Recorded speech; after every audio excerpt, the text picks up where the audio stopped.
व्याघ्र पथिक कथा एकादश पाठ वर्ग दशम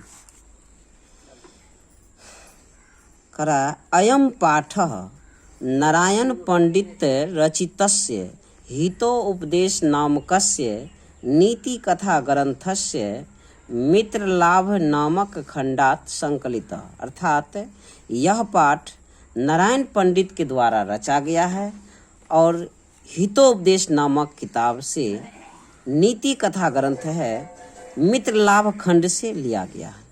नारायण पंडित के द्वारा हितोपदेश नामक किताब के मित्रलाभ खंड से यह पाठ लिया गया है।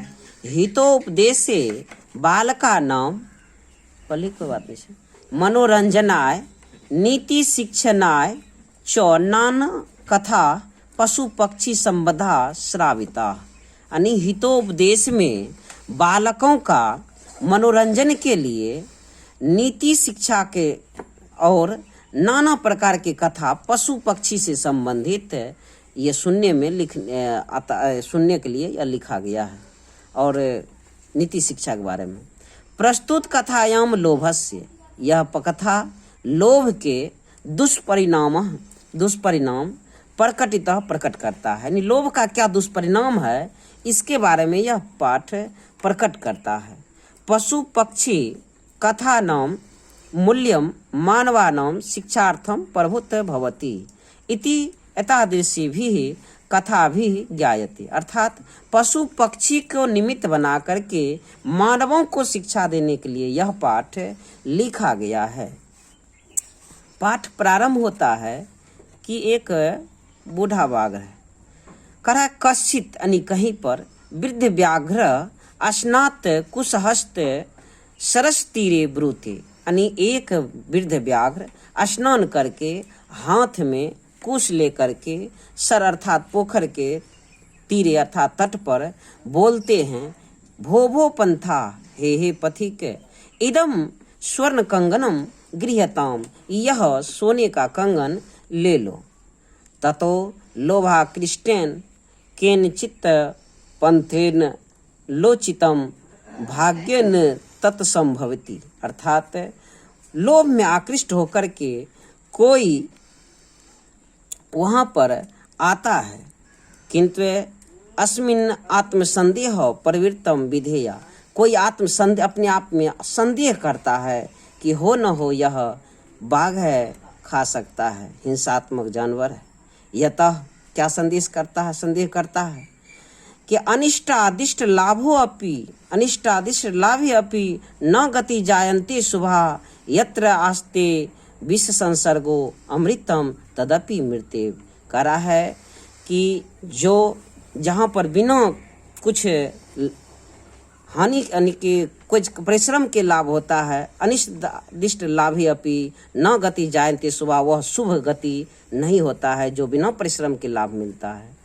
जिस तरह से कह रहा है विष में अगर हम अमृत मिला देते हैं या अमृत में विष मिला देते हैं तो वह से लोग को मृत्यु ही होती है, उससे कभी भी अमरता की सोचना भी मुश्किल होता है। अगर विष में हम अमृत मिला के पिएंगे तो वह विष हो जाएगा। इसलिए कहा अनिष्टादिष्ट लाभे अपि न गति जायन्ते शुभा, अर्थात अनिष्ट होने वाले के लिए वहाँ पर जो है कोई भी लाभ चाहेंगे ये नहीं हो सकता है। यत्र आस्ते विष संसर्गो अमृत तदपि मृत्यु, अर्थात विष के संसर्ग में अमृत भी से भी मृत्यु होती है।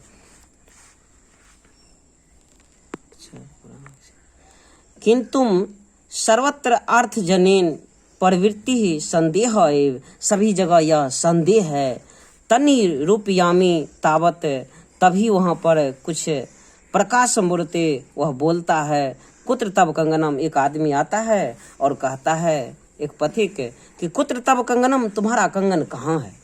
व्याघ्रो हस्तम प्रसार्य दर्शति, व्याघ्र अपना हाथ फैला करके यह दिखाता है। पंथो अवदत, और पथिक बोलता है कथम मरात्मके त्वयि विश्वास, तुम तो हिंसात्मक जानवर है, तुम पर क्या विश्वास किया जाए। व्याघ्र उवाच, व्याघ बोलता है, व्याघ ने कहा, क्या कहा, श्रृणु सुनो रे पंथ रे मुसाफिर, सुनिए।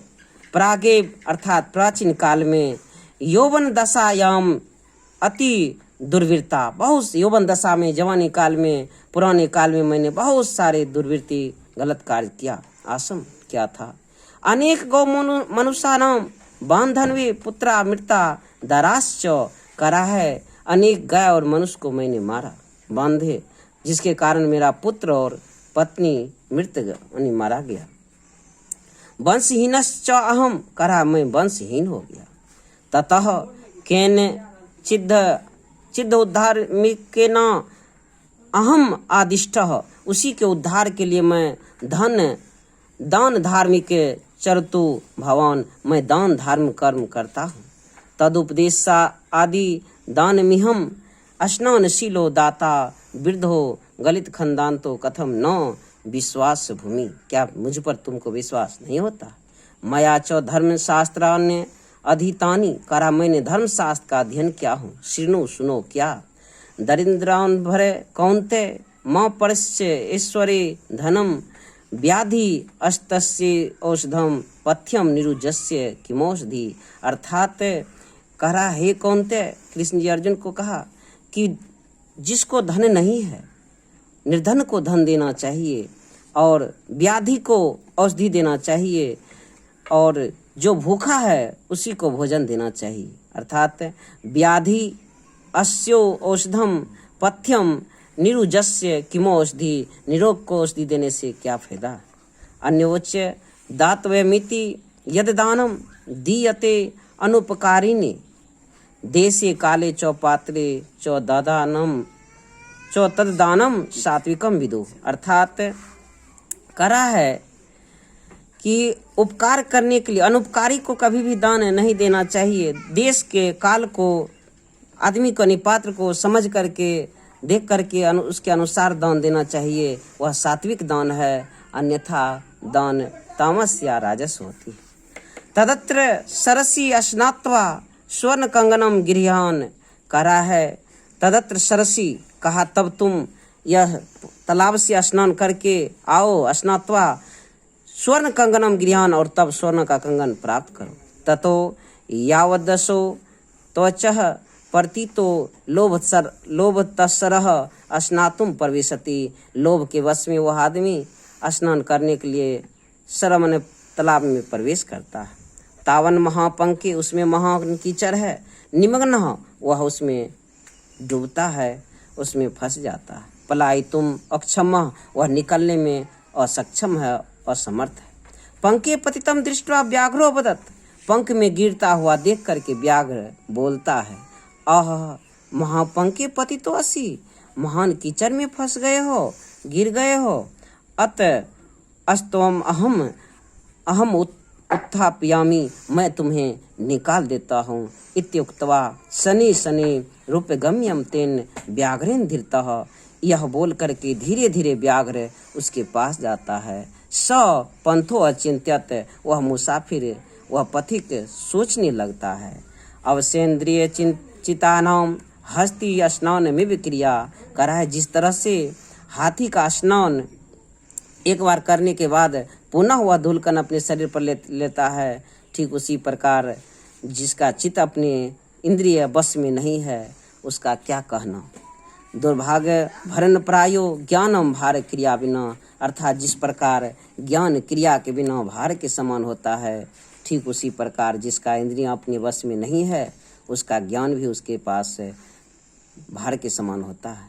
इति चिंत्यनो वासो व्याघ्रेन व्यापादितः खादिश्च, और बाघ इतना कह के उसको जो है खा जाता है। अतुच्यते, और कहता है कंगनस्य तुम लोभेन मग्नः पंकेश दुष्तरे, कंगन के लोभ में पड़कर तुम पोखर के पंख में कीचड़ में गिर गए। वृद्ध व्याघ्रेन संप्राप्त पथिक स्वमृतो यथा, और पथिक को बाघ खा जाता है, मार देता है। इस प्रकार